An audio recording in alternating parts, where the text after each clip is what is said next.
తెలంగాణ రాజకీయం కాస్త ఏపీ రాజకీయాల మీద తీవ్ర ప్రభావం చూపిస్తూ ఉంది.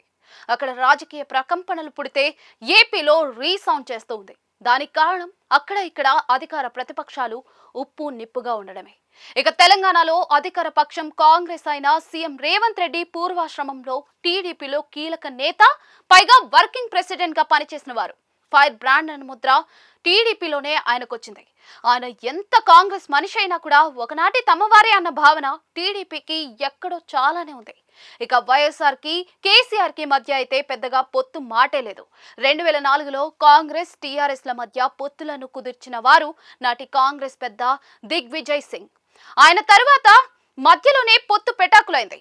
ఇక 2009 నాటికి టీడీపీ టీఆర్ఎస్ మహాకూటమిగా పోటీ చేసి వైఎస్ఆర్ చేతిలో ఓటమి పాలయ్యాయి. అది డిఫరెంట్ స్టోరీ. ఇది పక్కన పెడితే వైఎస్ఆర్ తో కుస్తీ చేసిన కేసీఆర్ కి ఆయన కొడుకు జగన్ తో మాత్రం దోస్తీ కుదిరింది అంటారు. ఈ ఇద్దరిని కలిపిన రాజకీయ పరిణామాలు చాలానే ఉన్నాయి. ఇద్దరు కాంగ్రెస్ నుంచి వచ్చి అదే కాంగ్రెస్ ని శత్రువుగా చూశారు.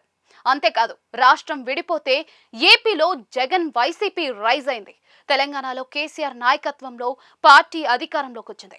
అలా ఇద్దరికి ఎక్కడా కూడా పొలిటికల్ క్లాష్ అన్నది లేకపోవడం కూడా స్నేహం కుదరడానికి కారణం కావచ్చు.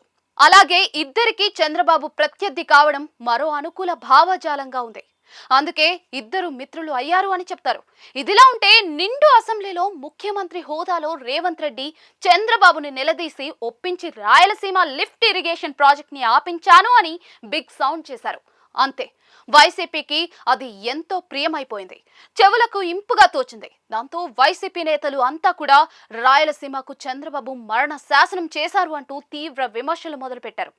కట్ చేస్తే బీఆర్ఎస్ కీలక నేత, ఆనాటి నీటి పారుదల శాఖ మంత్రి హరీష్ రావు మీడియాను ముందు పెట్టి తెలంగాణ భవన్ లో పవర్ పాయింట్ ప్రెజెంటేషన్ ఇచ్చారు. ఇందులో ఆయన చెప్పింది రేవంత్ రెడ్డికి పూర్తిగా ఉల్టాగా ఉంది. రేవంత్ రెడ్డి అసెంబ్లీలో అబద్ధం చెప్పారని హరీష్ రావు ఆరోపించారు. అసలు రాయలసీమ లిఫ్ట్ ప్రాజెక్ట్ ని జగన్ హయాంలోనే తాము ఆపించామని కూడా ఆయన బల్ల గుద్ది మరీ చెప్పారు.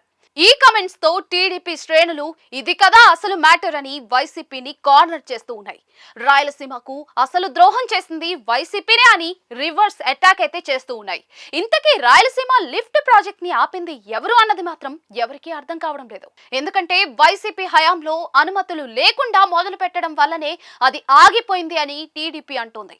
మరి అలా ఆగిందా, లేక పొరుగు రాష్ట్రం ఒత్తిళ్ల నుంచి ఆగిందా, లేక ఇంకేదైనా కారణమా అన్నది మాత్రం ఎవరికీ తెలియడం లేదు.